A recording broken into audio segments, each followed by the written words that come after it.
Hello guys, welcome to my video. तो आज का जो हमारा टॉपिक है वो हम ये देखेंगे फ्यूजी की पीएलसी की प्रोग्रामिंग कैसे करते हैं और उसके एड्रेसिंग कैसे लिखते हैं, इनपुट एड्रेस कैसे लिखते हैं, आउटपुट एड्रेस कैसे लिखते हैं, मेमोरी एड्रेस कैसे लिखते हैं, डाटा इंटीजर कैसे लिखते हैं, डबल डाटा इंटीजर कैसे लिखते हैं। तो आइए चलते हैं फ्यूजी की पीएलसी का सॉफ्टवेयर पे। जो फ्यूजी की पीएलसी का जो सॉफ्टवेयर है वो है एसएक्स प्रोग्रामर स्टैंडर्ड। इसके दो सॉफ्टवेयर आते हैं, एक एसएक्स प्रोग्रामर स्टैंडर्ड आता है, एक एसएक्स प्रोग्रामर एक्सपर्ट आता है। तो हम देखेंगे स्टैंडर्ड में, तो एड्रेसिंग दोनों जगह पे ही सेम ही होता है। हमने एसएक्स प्रोग्रामर स्टैंडर्ड ओपन कर लिया है। यहाँ पे फाइल में जाना है, यहाँ से न्यू प्रोजेक्ट लेना है, तो यहाँ से पीएलसी सेलेक्ट करना है। तो हम जो पीएलसी सेलेक्ट कर रहे हैं वो एसपीएफ सीरीज़ का है, NA0B46 से ओके कर देना है। ओके करने के बाद एक सिस्टम डेफिनेशन का पॉपअप आएगा, इसे भी ओके कर देना है। तो आपको सिस्टम डेफिनेशन का सेटिंग खुद ओपन हो जाएगा। तो इसके प्रॉपर्टीज़ में जाकर अगर आपको कुछ देखना है या कुछ चेंज करना है तो आप चेंज कर सकते हैं अपने रिक्वायरमेंट के अकॉर्डिंग। इसमें ज़्यादा हम कुछ अभी नहीं देखते हैं, अभी हम एड्रेसिंग फॉर्मेट पे फोकस करते हैं। ठीक है, तो मैंने बता दिया कि ये यहाँ से सारी सेटिंग्स हो गई।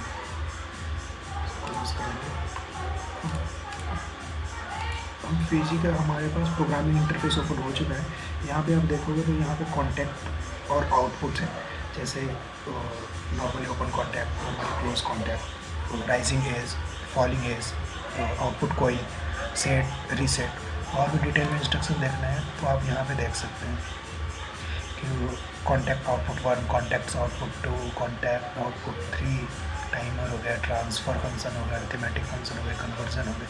तो आज हम देखेंगे एड्रेसिंग फॉर्मेट, मतलब पीएलसी में जो फ्यूजी इलेक्ट्रिक की पीएलसी है उसका एड्रेस कैसे लिखते हैं, इनपुट एड्रेस कैसे लिखते हैं, आउटपुट एड्रेस कैसे लिखते हैं, मेमोरी बिट कैसे लिखते हैं।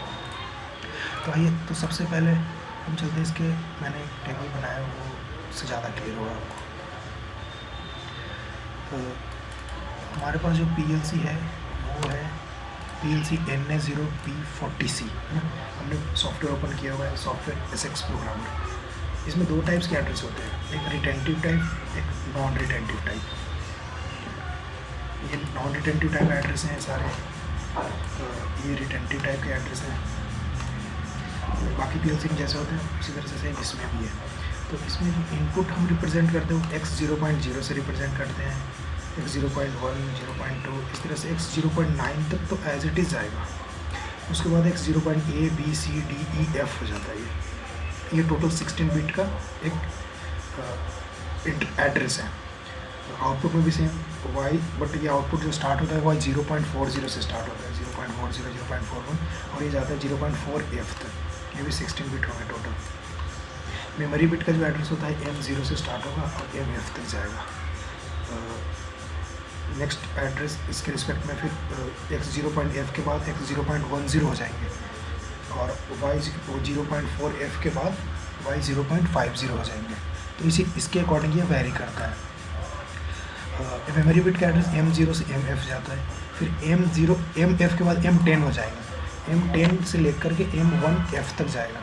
अब ये M0, M1 ये पूरा ये 16 बिट का एड्रेस है, 16 बिट का ये पैकेट है। ये 16 बिट एक इंटीजर एड्रेस या वर्ड एड्रेस को रिप्रेजेंट करता है, जिसको हम WM0 से रिप्रेजेंट करते हैं, जो 16 बिट का एड्रेस है। अगर आप WM0 लिख रहे हैं मीन्स आपका M0 to MF ऑक्यूपाइड हो गया, या फिर किसी प्रोग्रामिंग में कहीं पे M8, M7, MB, MD use कर रखा है आपने, तो WM0 यूज़ करेंगे तो वो आपका एड्रेस कन्फ्लिक्ट करेगा।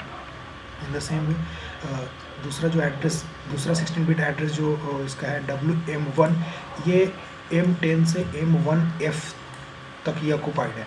अगर आपने MW1 ले लिया तो आप M10 से M1F तक कोई भी रजिस्टर आप प्रोग्राम में इंडिविजुअली यूज़ नहीं कर सकते, क्योंकि ये WM1 के साथ ऑक्यूपाइड है। तो WM0 और WM1 ये दो 16 बिट रजिस्टर हैं। WM0 M0 to MF से बन रहा है, और WM1 M10 to M1F से बन रहा है। अब WM0 मीन्स 116 बिट एंड ये सेकेंड 16 बिट WM1, ये दोनों कंबाइंड होकर के DM0 बन रहा है, जो 32 बिट डाटा एड्रेस है। तो दो 16 बिट मिल गए, ये 32 बिट बना। अगर आपने DM0 यूज़ कर लिया है तो आप WM0 भी यूज़ नहीं कर सकते कहीं पे और किसी और दूसरे एड्रेस के लिए, WM1 भी नहीं यूज़ कर सकते, M1 भी नहीं यूज़ कर सकते, M10 भी यूज़ नहीं कर सकते। मतलब इस एड्रेस में इतने सारे बिट्स हैं, इसको आप इंडिविजुअली कहीं भी यूज़ नहीं कर पाओगे अगर आप एक डाटा एड्रेस या डबल इंटीजर एड्रेस यूज़ कर लिया है तो ये नॉन रिटेंटिव एड्रेस है। नॉन रिटेंटिव एड्रेस में अगर पावर शट डाउन होता है हमारे कंट्रोलर का तो आपके ये एड्रेस वो नॉर्मल स्टेट में चले जाएंगे, मीन्स जीरो हो जाएंगे। अगर किसी डाटा रजिस्टर में डाटा होगा तो वो भी वो जीरो हो जाएगा। अब मेमोरी बिट अगर हाई वगैरह रहा तो वो लो हो जाएंगे अगर पावर रिसाइकल करोगे तो। बट रिटेंटिव टाइम एड्रेस में क्या है कि ये अपने स्टेट को मेंटेन करता है पावर रिसाइकल के बाद भी। तो रिटेंटिव एड्रेस की जो बिट एड्रेस हैं वो L0 से स्टार्ट होते हैं सेम LF तक।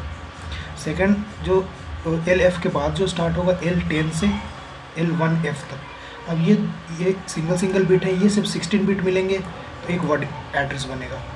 ये भी 16 बिट मिलेंगे तो एक वर्ड एड्रेस बनेगा। दो 16 बिट मिलेंगे तो एक डबल वर्ड एड्रेस या डबल इंटीजर आप बोल सकते हो वो बनेगा। तो WL0 अगर आपने कहीं यूज़ कर लिया है तो आप ये यूज़ नहीं कर सकते कहीं पे individually. L4, L5, L6 DL0 use कर लिया है तो इंडिविजुअली आप किसी और एड्रेस स्टोर या मूव या किसी कैलकुलेशन डाटा के लिए आप WL0 यूज़ नहीं कर सकते। तो इस चीज़ का हमें ध्यान रखना है।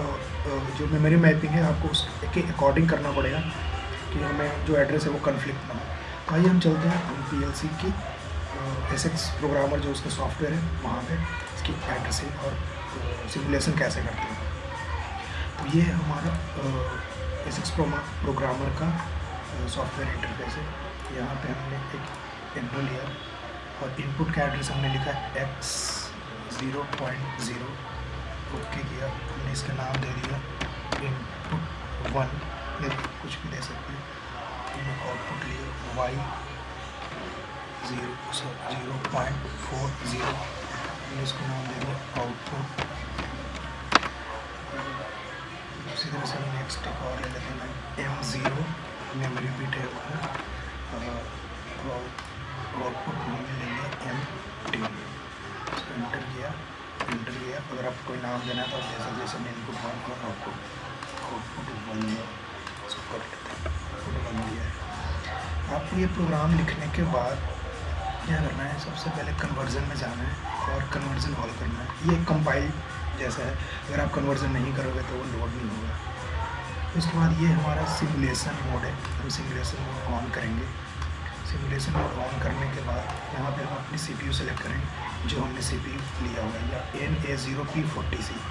तो हम यहाँ CPU मॉडल पे जाएंगे, NA0P40C, इसको ओके कर लेंगे।